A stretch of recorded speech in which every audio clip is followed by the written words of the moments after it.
বন্ধুরা, আমি বাবুল হোসেন আছি আপনাদের সঙ্গে। আজকের বিষয়বস্তু হলো কোয়ান্টাম ফিজিক্স। কোয়ান্টাম ফিজিক্সের বিষয় হলো সূক্ষ্ম থেকে অতি সূক্ষ্ম, যাহা বাস্তবিকই আধ্যাত্মিকতা, আর আধ্যাত্মিকতা থেকে বাস্তবিক সৃষ্টির উৎস খুঁজে পাওয়ার প্রয়াস মাত্র। এই জগৎ সংসার একসময় ছিল না, তখন এই বিশ্ব ব্রহ্মাণ্ড অন্ধকারাচ্ছন্ন ছিল এবং আলো না থাকার কারণে কোনো কিছুরই অস্তিত্ব ছিল না। শুধু ধূ ধূ অন্ধকার এবং অতিরিক্ত ঠান্ডা।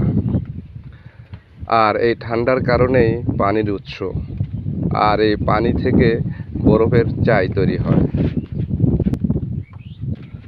আর যেহেতু এই বিশ্ব ব্রহ্মাণ্ড একটি ফাঁকা জায়গা, সেহেতু সেই বরফ খণ্ডগুলো মহাশূন্যে ভাসমান অবস্থায় ঘূর্ণনরত ছিল, যাহা এখন পর্যন্ত ঘুরতে আছে। আমরা জানি প্রতিটা জীবের ভিতরে আত্মা বলে কিছু থাকে, আর এই আত্মাই শক্তির উৎস, যাহা দ্বারা জীবেরা চলাচল করে থাকে। প্রশ্ন করতে পারেন, আত্মা কোথা থেকে এলো? আত্মা কত বড় হতে পারে? তার উত্তর হলো, আত্মা অন্ধকারের সমান, অথবা অন্ধকারই আত্মার স্বরূপ, অস্তিত্ব। আমরা তার বাস্তবিক অংশ মাত্র। যেহেতু অন্ধকার দেখা যায় কিন্তু ধরা যায় না, অন্ধকারের কোনো অবশিষ্ট থাকে না। আমরা দেখতে পাই এই জগৎ পরিবর্তনশীল, শুধু পরিবর্তনশীল নয়, অসাধারণ পরিবর্তনশীল। যেমন এককোষী পানি থেকে আরও এককোষী পানি তৈরি হয়, এবং সেই এককোষী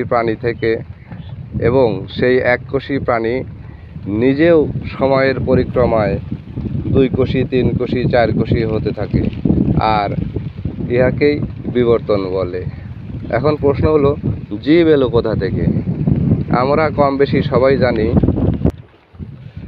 প্রাণী সৃষ্টি হওয়ার আগে থেকেই প্রাণীর খাদ্য তৈরি হয়ে থাকে। যেমন সন্তান ভূমিষ্ঠ হওয়ার পূর্বেই মায়ের দুগ্ধ রেডি হয়ে থাকে। তাই এই জগৎ সৃষ্টির সূচনা লগ্নে জলের ভূমিকাই সবার আগে, আর জল ছাড়া কোনো প্রাণী বাঁচতে পারে না। এখন বলতেছি, জল থেকে জীবন কেমনে এলো? আমরা জানি এই মহাবিশ্বে যাহা কিছু আছে সব কিছুই মহাশূন্যে অবিরত ঘূর্ণায়নরত।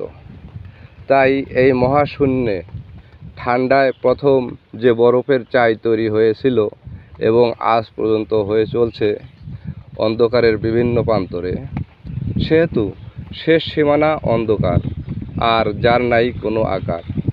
তাই ভাসমান বরফ খণ্ডগুলো ঘুরতে ঘুরতে একটার সঙ্গে আরেকটার সংঘর্ষে বিজলি চমকাতে থাকে, আর এটাই আলোর প্রথম উৎস।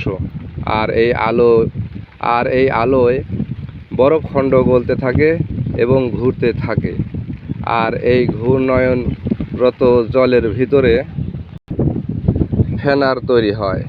সেই ফেনাতে ছত্রাক জমতে থাকে।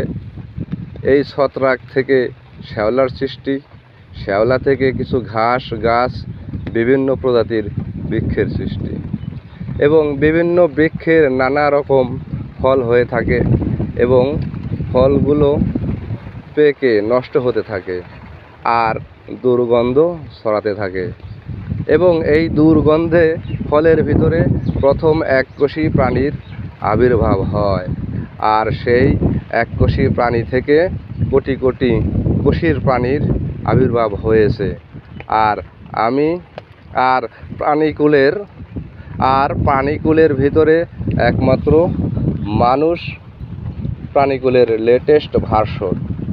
তাই বলা হয়, সবার উপরে মানুষত্ব, তার উপরে নাই।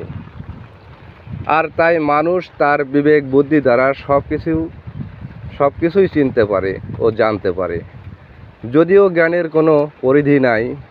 আর তাই আল্লাহ সর্বজ্ঞ, আমি তার কৃতজ্ঞ বান্দা।